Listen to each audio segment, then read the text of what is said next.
আমার প্রিয় ছাত্রছাত্রীরা, আশা করি তোমরা সবাই ভালো আছো।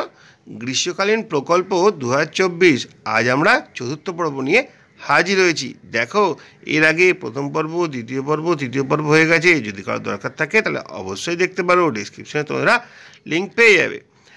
আর আজকে আমরা আলোচনা করতে চলেছি বিভিন্ন প্রকার ঘনবস্তুর ধারণা। যদি ভিডিওটা ভালো লাগে লাইক, কমেন্ট, শেয়ার করবে। চ্যানেলে যদি নতুন এসে দেখো, চ্যানেলটা সাবস্ক্রাইব করে পাশে থাকা বেল আইকনটা বাজিয়ে দেবে, যাতে আমার তৈরি পরবর্তী ভিডিওগুলো সবার আগে তোমার কাছে পৌঁছায়। চলো আজকের প্রশ্নটা দেখে নিই। দেখো, প্রথমেই আমরা বলছি গ্রীষ্মকালীন প্রকল্প 2024 বিভিন্ন প্রকার ঘনবস্তুর ধারণা। প্রথমে আমাদের জানতে হবে ঘনবস্তু কাকে বলে। দেখো, যে সকল বস্তু বা পদার্থ কিছুটা স্থান দখল করে থাকে এবং যার দৈর্ঘ্য, প্রস্থ, উচ্চতা আছে তাকে ঘনবস্তু বলা হয়। ঠিক আছে, এবার আমরা জেনে নেব বিভিন্ন প্রকার ঘনবস্তু। বিভিন্ন প্রকার ঘনবস্তুগুলো হলো ঘনক, আয়তঘন, চোঙ, শঙ্কু, গোলক, প্রিজম, পিরামিড আর চতুস্থলক। এগুলোর সংজ্ঞা সম্পর্কে আজকে একটু আলোচনা করব। দেখো, ঘনক কোনো আয়তকার ঘনবস্তু দৈর্ঘ্য, প্রস্থ, উচ্চতা সমান হলে তাকে ঘনক বলে। ঘনকের 12টি সমান দৈর্ঘ্যের ধার, 8টি শীর্ষবিন্দু, 6টি বর্গাকার সমতল থাকে, যেমন লুডো ছক্কা, রুবিক কিউব।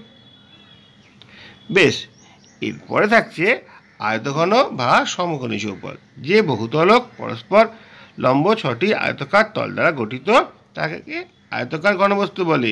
প্রতিটি আয়তকার তল ও তার বিপরীত তল দুটি পরস্পর সর্বসম আয়তক্ষেত্র। এই ঘনবস্তু 6টি তল, এটা তল হবে, 6টি তল, 8টি শীর্ষবিন্দু এবং 12টি ধার আছে, যেমন ইট, বই। এরপরে আমরা দেখে নেব চোঙ। দেখো, যে ঘনবস্তুর ভূমি তল দুটি পরস্পর সমান্তরাল ও সর্বসম দুটি বৃত্ত এবং যার আবদ্ধ বক্রতল বিশিষ্ট গাত্র এমন সকল বিন্দু দিয়ে গঠিত, যে সকল বিন্দু একটি নির্দিষ্ট রেখাংশ থেকে সমদূরবর্তী তাকে চোঙ বলে। চোঙের দুটি সমতল, একটি বক্রতল আছে, উদাহরণ জলের পাইপ, গ্যাসের সিলিন্ডার। এরপরে আমরা দেখে নেব শঙ্কু। কোনো সমকোণী ত্রিভুজে সমকোণ সংলগ্ন যে কোনো একটি বাহুকে স্থির রেখে বাহুকে স্থির রেখে ওই বাহুর চতুর্দিকে জিনিসটিকে ঘোরালে যে ঘনবস্তু উৎপন্ন হয় তাকে শঙ্কু বলে। শঙ্কুর একটি বক্রতল, একটি সমতল, একটি শীর্ষবিন্দু আছে, যেমন টোপর, জন্মদিনের টুপি। এরপরে আমরা দেখে নেব গোলক। একটি বৃত্তের ব্যাসকে স্থির রেখে বৃত্তটিকে ব্যাসের চারিদিকে ঘোরালে যে ঘনবস্তু উৎপন্ন হয় তাকে গোলক বলে। গোলকের একটি তল, উদাহরণ হলো বল। দেখো, প্রিজম।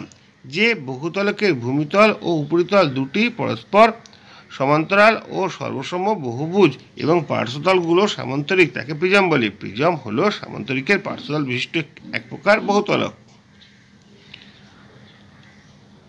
দেখো, এরপর আমরা দেখে নেব পিরামিড। যে বহুতলকের ভূমি একটি বহুভুজ এবং ত্রিভুজাকৃতি, পার্শ্বতলগুলো অন্য আরেকটি তলের একটি সাধারণ শীর্ষবিন্দুতে মিলিত হয় তাকে পিরামিড বলে।